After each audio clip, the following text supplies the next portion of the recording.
Assalamualaikum warahmatullahi wabarakatuh.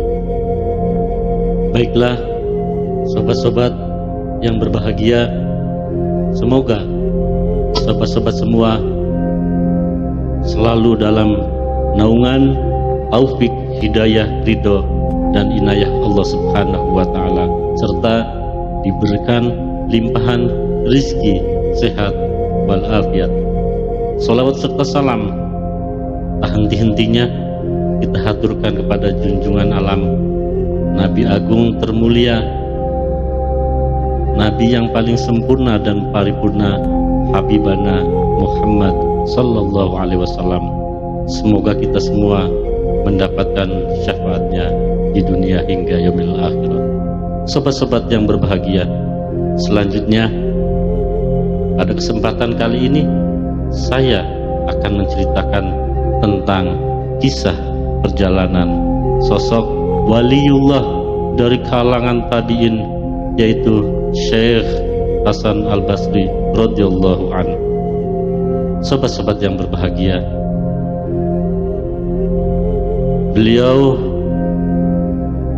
memiliki nama asli Hasan bin Abil Hasan Al-Basri, lahir di kota Madinah pada tahun 21 Hijriah atau 642 Masehi. Beliau adalah anak dari seorang budak yang ditangkap di Maishan, kemudian menjadi pembantu dari sekretaris baginda Rasul Sallallahu Alaihi Wasallam, sahabat Zaid bin Sabit.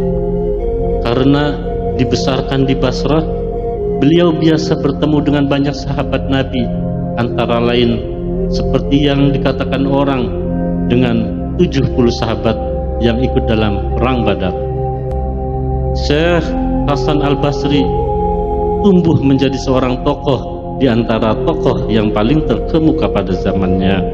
Beliau termasyhur karena kesalehannya yang teguh dan secara terang-terangan membenci sikap kalangan atas yang selalu berfoya-foya. Sementara di dalam hagiografi Sufi, ia dimuliakan sebagai salah seorang di antara tokoh-tokoh suci yang terbesar pada masa awal era sejarah Islam. Syekh Hasan Al-Basri meninggal di kota Basrah pada tahun 110 Hijriah atau 728 Masehi. Banyak pidato-pidatonya, memang beliau adalah seorang yang cemerlang dan ucapan-ucapannya dikutip oleh penulis-penulis bangsa Arab, dan tidak sedikit di antara surat-suratnya yang masih bisa kita baca hingga sekarang. Pada awalnya Syekh Hasan Al-Basri dari Basrah adalah seorang pedagang batu permata. Karena itu ia dijuluki Hasan si tukang pedagang mutiara. Syekh Hasan Al-Basri mempunyai hubungan dagang dengan Bizantium. Karena itu ia berkepentingan dengan para jenderal dan menteri kekaisaran. Dalam sebuah peristiwa ketika bepergian ke Bizantium, Syekh Hasan Al-Basri mengunjungi Perdana Menteri dan mereka berbincang-bincang beberapa saat. Jika engkau suka, kita akan pergi ke suatu tempat. Si menteri mengajak Syekh Hasan Al-Basri. Terserah kepadamu, jawab Syekh Hasan Al-Basri. Kemanapun aku akan menuruti. Lalu si menteri memerintahkan agar disediakan seekor kuda untuk Syekh Hasan Al-Basri. Si menteri naik ke punggung kudanya dan Syekh Hasan Al-Basri pun melakukan hal yang sama. Setelah itu berangkatlah mereka menuju padang pasir. Sesampainya di tempat tujuan, Syekh Hasan Al-Basri melihat sebuah tenda yang terbuat dari brokat Bizantium yang sangat indah, diikat dengan tali sutra dan dipancang dengan tiang emas di atas tanah, Syekh Hasan Al-Basri berdiri dari kejauhan. Tak berselang lama kemudian muncul sepasukan tentara perkasa dengan perlengkapan perang yang lengkap. Mereka lalu mengelilingi tenda itu, menggumamkan beberapa patah kata kemudian pergi. Setelah itu muncullah para filosof dan cendekiawan yang hampir 400 orang jumlahnya. Mereka mengelilingi tenda itu, menggumamkan beberapa patah kata, kemudian berlalu dari tempat itu. Datang lagi 300 orang tua yang arif bijaksana dan berjanggut putih. Mereka menghampiri dan mengelilingi tenda itu juga, lalu menggumamkan beberapa kata, kemudian berlalu lagi. Akhirnya datang pula lebih dari 200 perawan cantik jelita yang masing-masing mengusung nampan penuh dengan emas, perak, dan batu permata. Mereka mengelilingi tenda itu dan menggumamkan beberapa patah kata, kemudian pergi meninggalkannya lagi. Syekh Hasan Al-Basri mengisahkan betapa ia sangat heran menyaksikan kejadian-kejadian itu dan bertanya kepada dirinya sendiri, apakah artinya semua itu?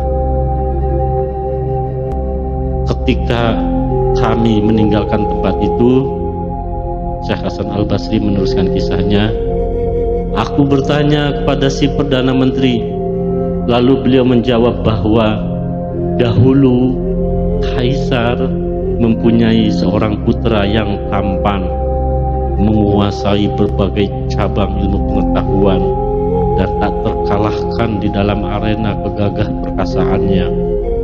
Kaisar sangat sayang kepada putranya itu. Tanpa diduga, tiba-tiba si pemuda itu jatuh sakit parah. Semua tabib paling ahli sekalipun tidak mampu menyembuhkan penyakitnya. Akhirnya si pemuda putra mahkota itu meninggal dan dikuburkan di bawah naungan tenda tersebut. Setiap tahun orang-orang datang berziarah ke kuburannya. Sobat-sobat yang berbahagia, selanjutnya sepasukan tentara yang mula-mula mengelilingi tenda tersebut berkata, wahai putra mahkota, seandainya malapetaka yang menimpa dirimu ini terjadi di medan pertempuran, kami semua akan mengorbankan jiwa raga kami untuk menyelamatkanmu. Tetapi malapetaka yang menimpamu ini datang dari Dia yang tak sanggup kamu perangi dan tak bisa kami tantang.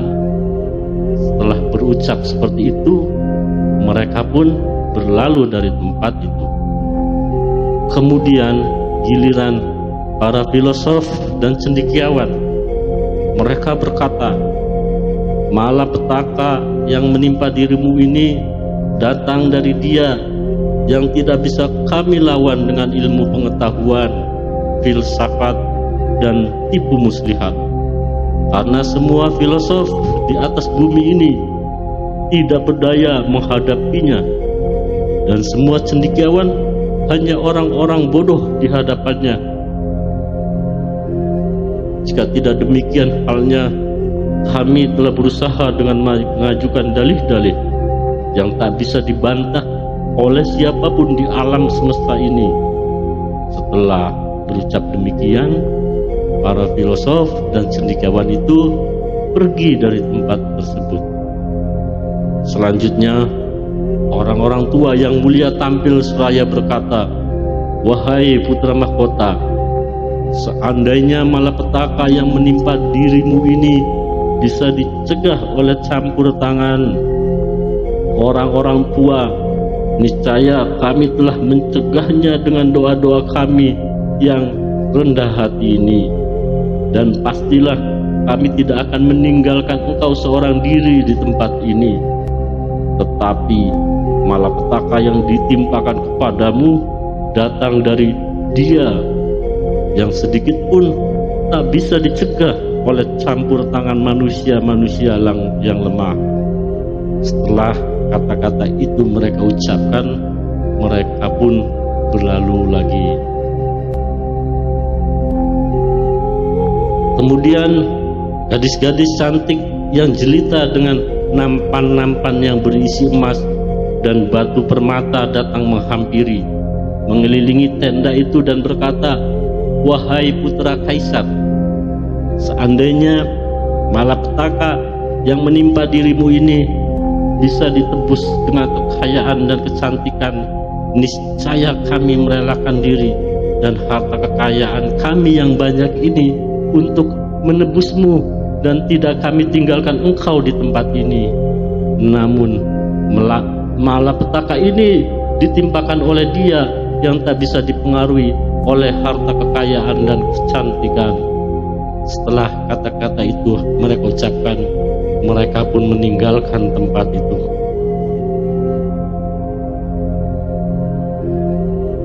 Terakhir sekali, Kaisar beserta Perdana Menteri tampil masuk ke dalam tenda dan berkata, "Wahai biji mata dan pelita hati ayahanda, wahai buah hati ayahanda, apakah yang bisa dilakukan oleh ayahanda ini? Ayahanda telah mendatangkan sepasukan tentara yang perkasa, para filosof dan cendekiawan, para pawang dan penasehat, dan dara-dara cantik yang jelita, harta benda dan segala macam barang-barang berharga. Ayahanda sendiri pun telah datang. Jika semua ini ada manfaatnya, maka ayahanda pasti melakukan segala sesuatu yang dapat ayahanda lakukan.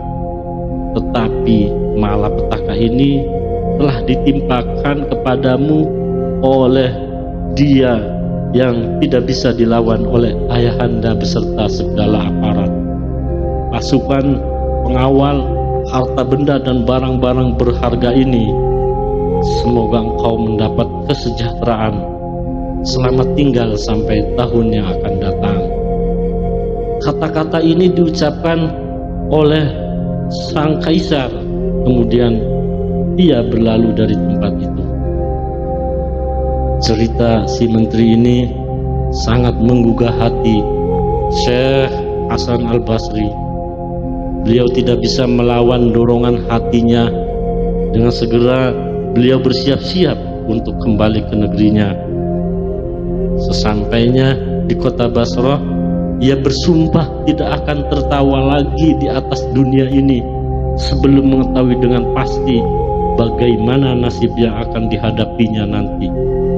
Beliau melakukan segala macam kebaktian dan kedisiplinan diri yang tak bisa ditandingi oleh siapapun untuk beribadah kepada Allah di dalam masa hidupnya.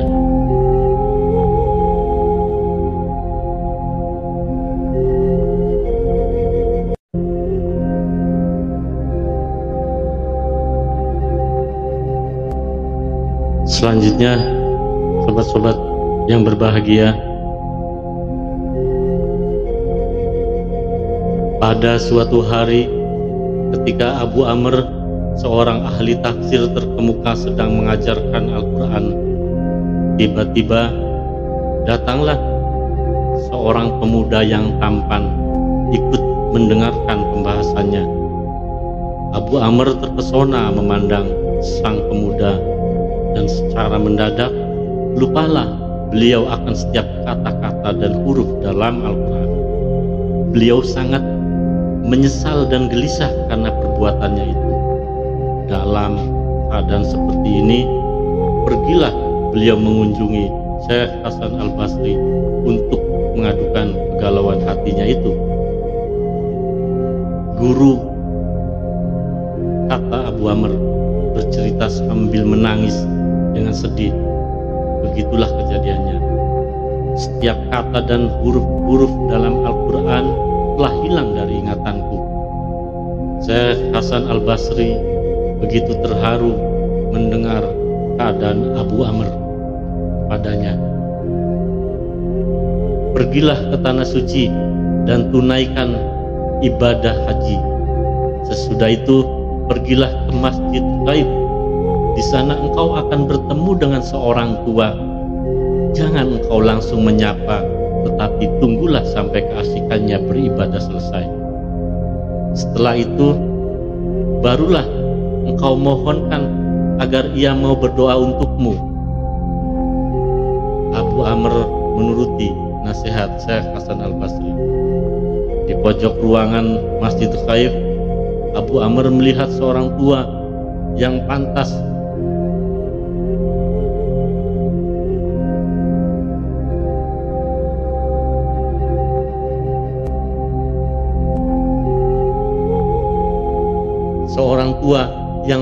untuk dimuliakan, dan beberapa orang yang duduk mengelilingi dirinya. Beberapa saat kemudian masuklah seorang lelaki yang berpakaian putih bersih. Orang-orang itu memberi jalan kepadanya, mengucapkan salam, dan setelah itu mereka pun berbincang-bincang dengan beliau. Ketika waktu sholat telah tiba, lelaki tersebut minta untuk meninggalkan tempat itu. Tidak berapa lama kemudian, yang lain-lainnya pun pergi pula, sehingga yang tinggal di tempat itu hanyalah si orang tua tadi.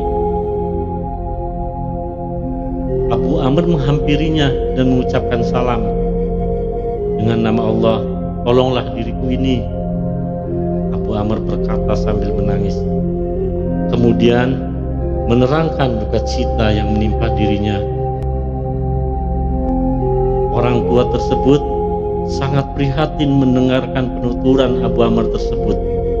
Lalu beliau mengadahkan kepala dan berdoa. Belum lagi ia merendahkan kepalanya, Abu Amr mengisahkan semua kata-kata dan huruf-huruf Al-Quran telah dapat kuingatnya kembali. Aku bersujud syukur di depannya karena begitu syukurnya. Siapa yang telah menyuruhmu untuk menghadap kepadaku? Kata orang tua bertanya kepada Abu Amr. Syekh Hasan dari Basra, jawab Abu Amr. Jika seseorang telah mempunyai imam seperti Hasan,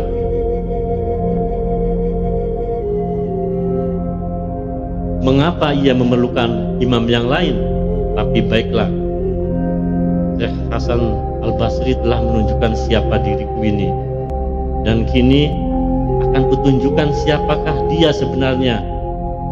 Ia telah membuka selubung diriku, dan kini kubuka pula selubung dirinya.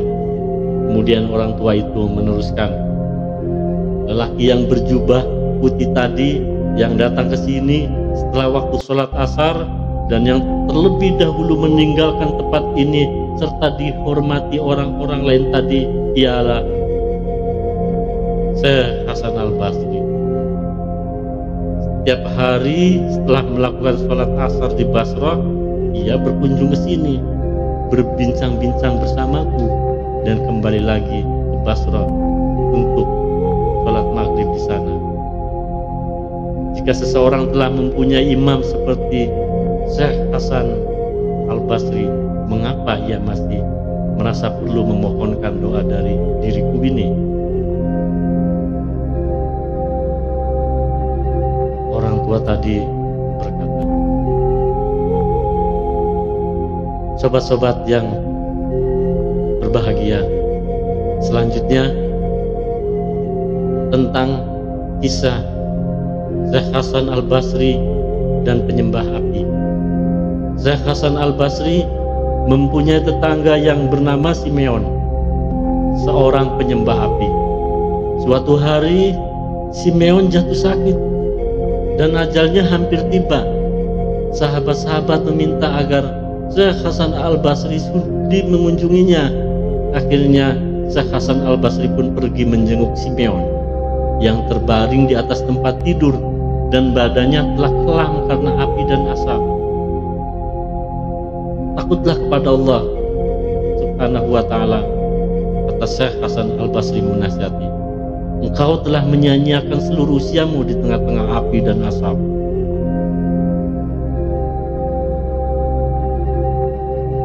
Simeon menjawab, ada 3 hal yang telah mencegahku untuk menjadi seorang muslim, jawab Simeon.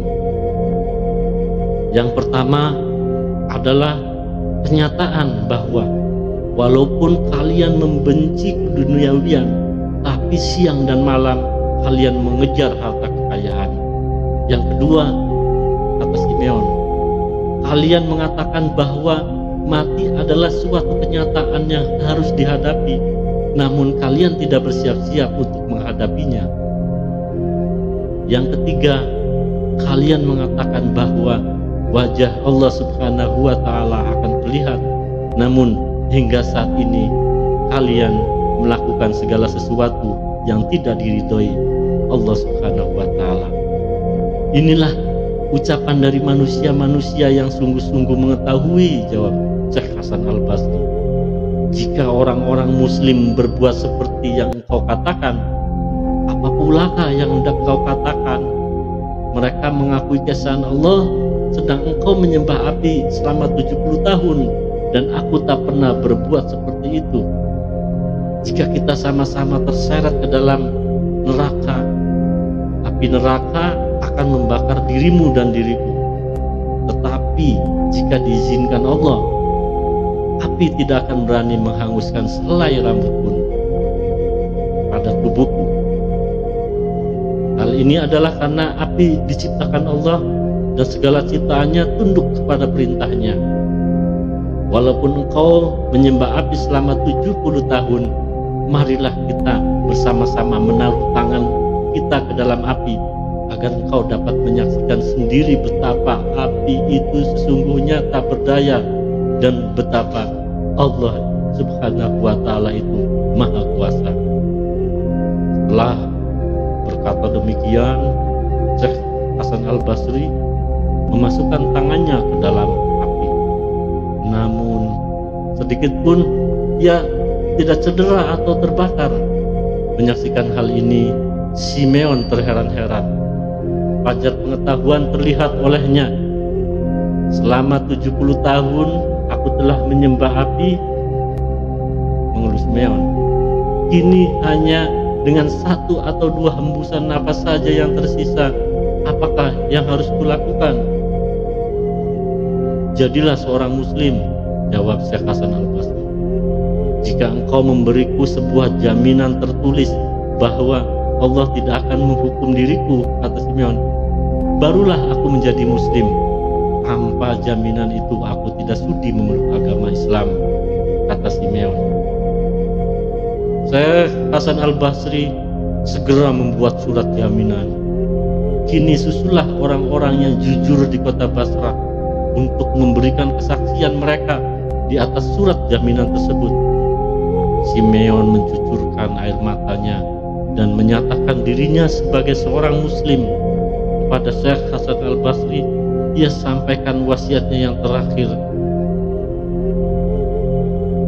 Setelah aku mati, mandikanlah aku dengan tanganmu sendiri, kuburkanlah aku, dan selipkan surat jaminan ini di tanganku.